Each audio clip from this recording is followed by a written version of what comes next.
Hey, what's up guys? In this video I'm going to be going over how I made a track. The track is called Neilos, which is the Greek god of the Nile River, and it is definitely not dedicated to anyone.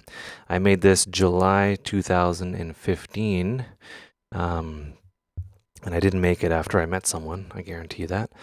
So yeah, I'm going to be going through and giving commentary on things. This is an Ableton Live 9, and like a lot of things like the filter need to be upgraded. That's how long ago I made it. So let's start. So we have this percussion element. Now this percussion element was pretty much the basis of the track, and what I'm going to do, I'm just going to get rid of everything here. And go listen to the track, and you can hear what it sounds like, and then be like, how do you get that sound?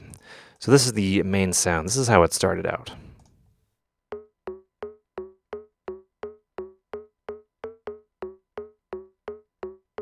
Right? Just a simple little thing, BC MSP analog drum 1, tuned to middle C. And that's basically it for the source material. And what I did is I added this. Now this is a utility, and this gain right here is the only thing that's modulated, or automated, I should say. It's the only thing. And what this does is this drives into the Devastator, which does a cool thing. The Devastator is in a chain here for reasons. It has post and pre-EQ, so feel free to copy that.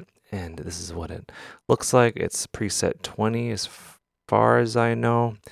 Simple kind of wave shaping, diode clipper, super fun, normal. And I think I kind of tweaked this a little bit. I'm not sure though. But yeah, with those two things together,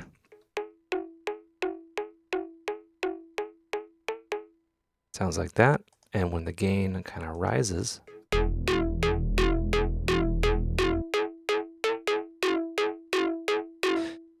and that is basically it for that kind of saturated distortion effect. What's it called?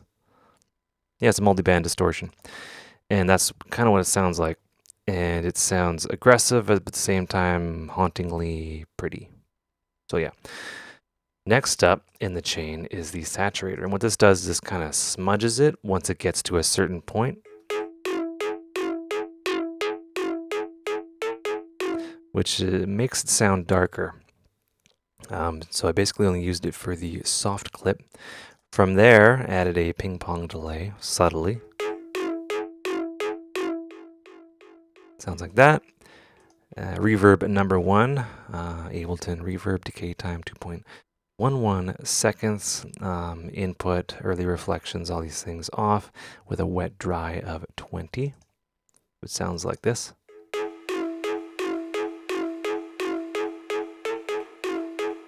And a filter, which isn't doing anything. I put filters on sometimes just because they're useful. You can do stuff with them as you're making the sound. And kind of play around with it, see what it sounds like, or hear what it sounds like when you have a filter applied to it. You can do all sorts of things. This, however, is not doing much of anything, except maybe a small little roll off on the high end. Waves R-Verb. Retro R-Verb large hall preset.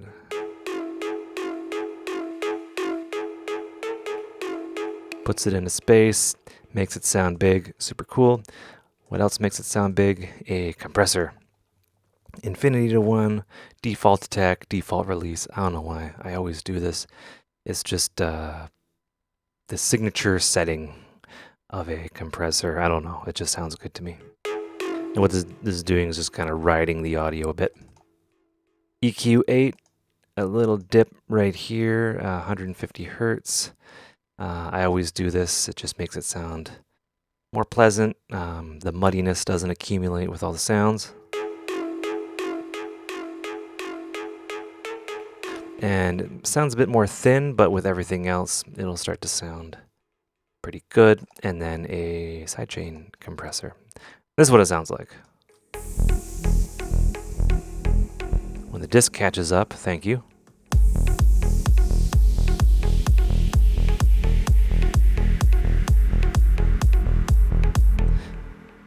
Pretty fun, hey? Anyway, let's move on to the kick and bass. So the kick is in a group, just simple sweep here, not too much there. This kick is the Vengeance Essential House Beat Loop 21 that I kind of chopped up and made shorter, and it's just the kick.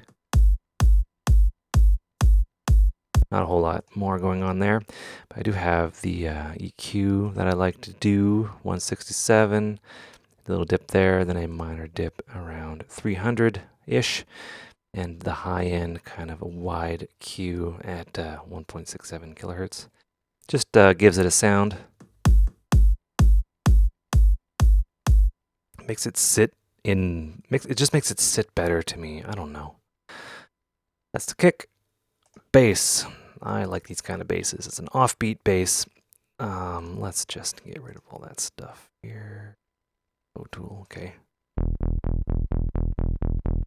Simple. I have these MIDI transpose up plus 12 semitones, which is an octave, so I can quickly audition different octaves, see what it sounds like. You know, have a bass as like sub bass, mid bass. You can easily change it without having to go into the clip and doing all this stuff. Silence 1, just simple saw, octave down 2, cut off, super simple, nothing else going on. And that's what that sounds like. EQ to carve out and add a bit of the low end in.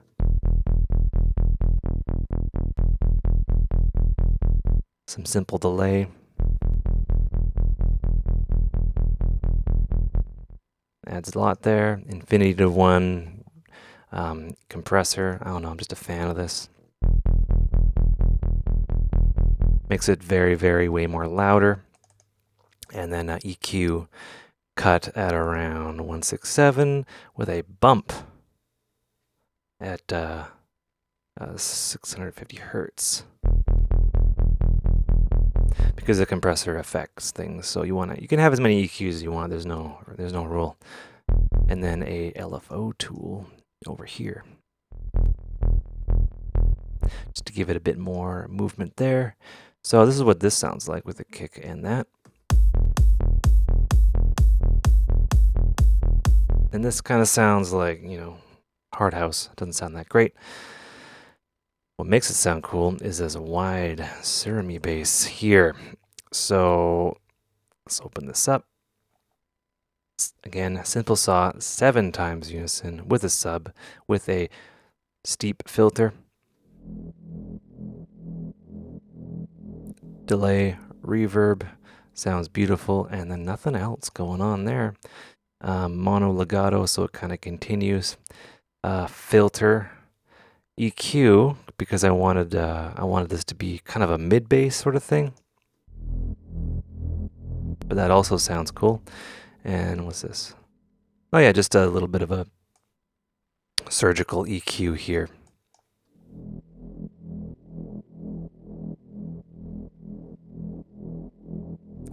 And the LFO tool that I turn on and off. So with all those things together,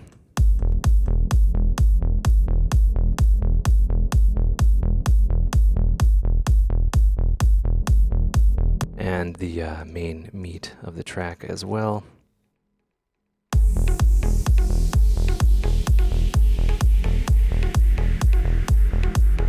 Right?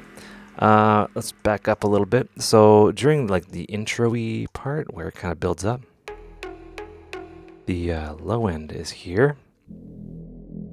The quote-unquote low end, because it's not, you know, the low end's kind of carved out there. The filter's opening, very simple. And then we have Silence 1 over here doing a thing. This is handling the low end. 8 voices detuned, -1, cut off, EQ. Not really doing much of anything, but whatever. Yeah, that's what it sounds like. Just for like gutturalness, just to add some low end to that intro, because without it,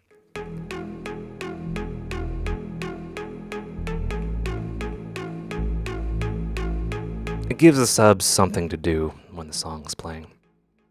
So there's that. It is grouped. Where are we at now? The percussion group. Nothing too insane. Clap. Vengeance stuff.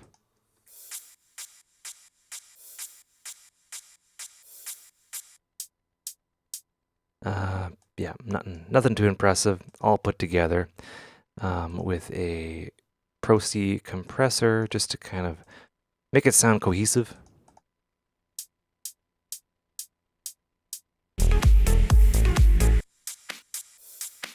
I'll give you a listen to what that sounds like.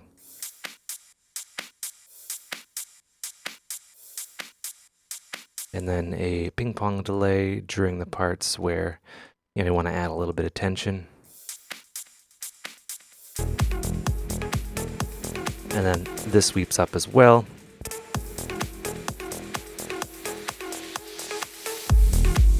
And then the bass changes right around here. Sorry for stopping and starting, but the bass changes here.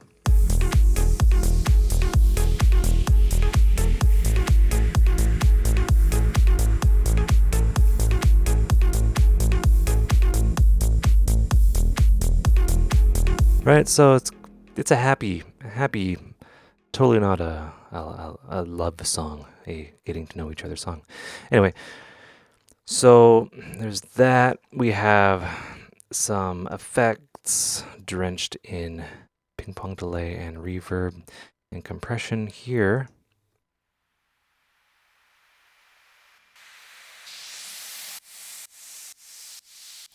And what are they? Vengeance stuff. All sorts of stuff. Downlifters, uplifters, things like that. Can't be bothered. They're there if you need them, so use them. And yeah, this is the basic skeleton of the track. So I go on, and there's a little breakdown, and a new element is introduced here.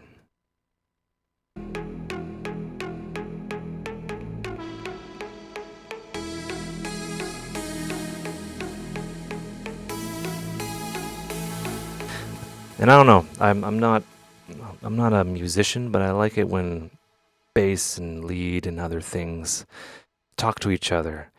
Like the main idea doesn't change; it only gets kind of more intense, and I change it in a different iteration that you'll see in a bit. But then the bass has this new mode that it's in, and these guys down here talk to it. And I don't know, I like that. So what are they? Well, they're a bunch of stuff. So let's just get rid of everything, and you can kind of see what's going on. Oh boy. So 2 layers, Spire. Spire is I guess it's like a trance thing. I use a preset, Orion, Dutch guy, kind of inspired by him. I'm not sure if I tweaked it or not. Maybe I didn't, maybe I did. Who knows? It worked, so who cares? Right, so this one has the attack, I believe, if I remember. And then this Spire down here has more of a pluck situation, more of a body situation. Right, so you stack these two together. You layer them properly. This one has the attack. This one has the body and the thickness and the buttocks. And together, they sound pretty neat. And they just require some groupage and some processing.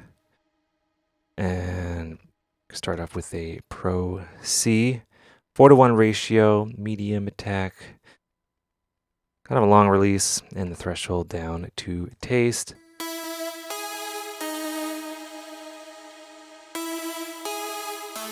This is kind of smooths it together. Auto filter for effect and automation. Ping pong delay for effect and automation.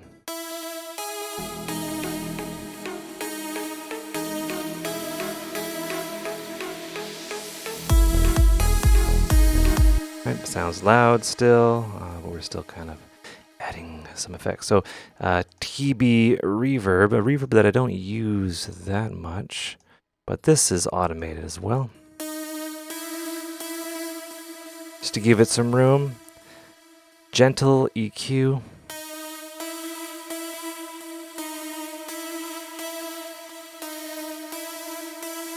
Right, so what is this? Like 2 dB. It's wide, mind you, but it's 2 dB, so a little bit goes a long way. What do we have here? Fab filter EQ.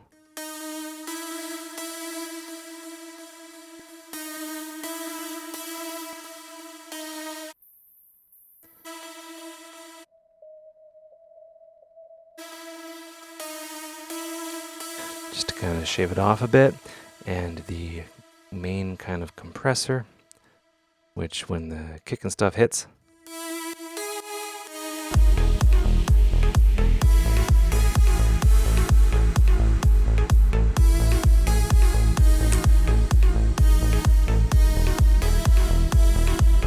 right, and that's basically it. And I wanted it, this is the end of the album. And I have the tempo here, and it is being automated, and it is being slowed down.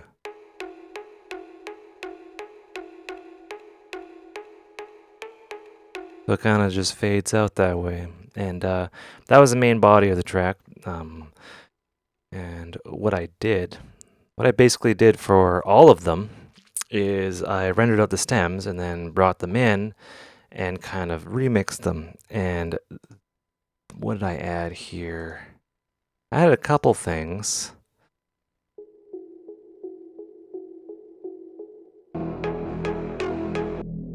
So I put the bass together, we got the drums. I added this effect loop that I really like, but I'll get to that later. So not a whole lot has changed, just basic EQ adjustments. I have a ghost sidechain channel up here that everything's being fed into. And yeah, so let's kind of go down here. So I realized, it sounds a bit louder now. It's because I just, you know, everything kind of accumulated, but I didn't like how it was kind of repetitive. I wanted to add like another kind of cozy element. So I found these effects loops.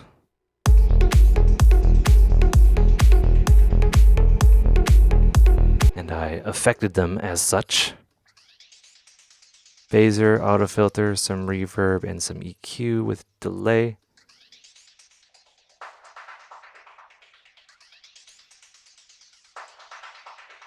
And a neat little clap effect here. What does that sound like?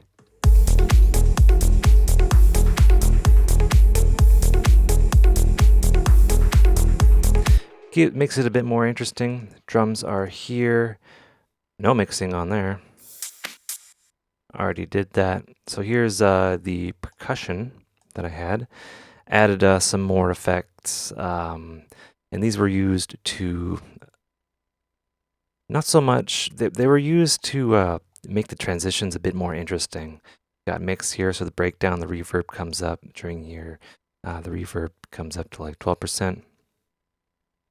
If I can play it.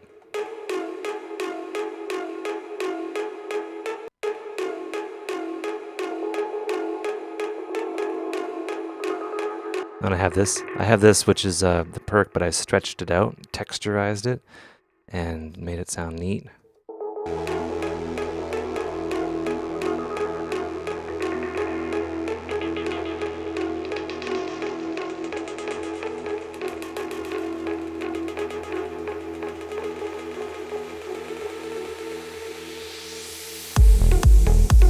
Right, and I don't know, I found that to be fun and exciting. Not a whole lot else there, just some filtering and little things to taste for the percussion element here. Compressor, sidechain compressor, and a bit more EQ. Ableton's, Ableton 10. This is, we're in Ableton 10 now, so we can group upon group, which I didn't really take a whole lot of advantage of. The lead is here. I liked it then, and I still liked it. I didn't want to touch it too much. Compressor, EQ 8. Right? All right, so from then, I wanted to add another kind of synth.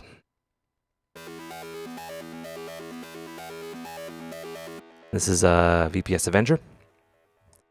Drag that in here. This is a init preset. I'm going to try to remember what I did. I used the step sequencer here.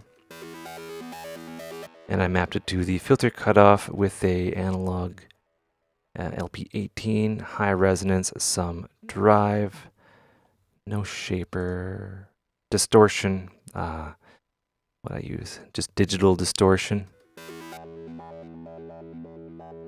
VPS Avenger has excellent distortion and also has the logic distortion if that's what you're into. That's your fetish.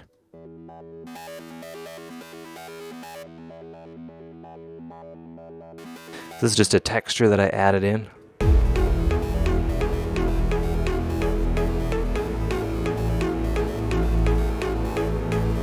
Nothing too crazy. From there, I re-added in some elements that I made in Omnisphere and then bounced out to audio. So things like this as a layer. Things from my Virus TI, which is this glowy thing right in front of me.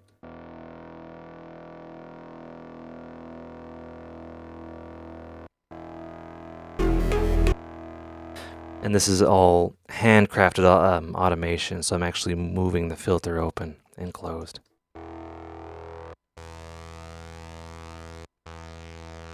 And just for an added effect, to create kind of, not a wall of sound, but create something, another effect from the polar.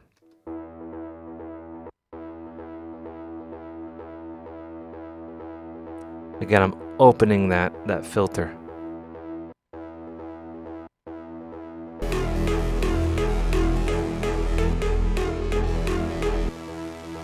And this is just a way to build tension in the beginning. And this is what I call my Omni group. Some EQing that looks like so.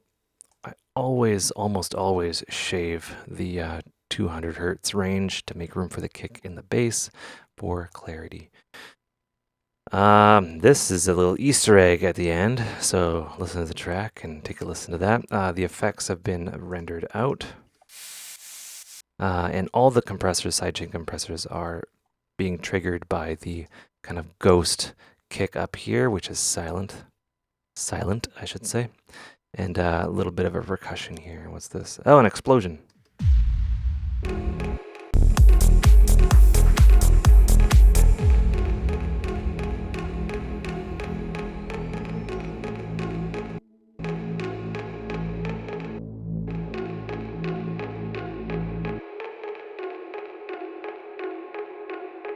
What was that? Let me find out what that was.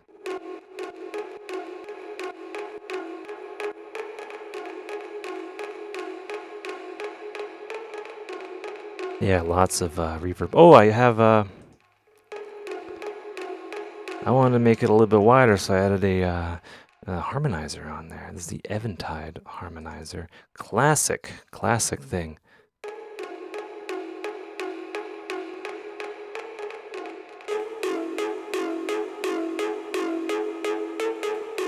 It's subtle, but it works. And yeah, that's basically how I made that track. I hope you guys enjoyed the video. I hope you learned stuff. Any questions, let me know.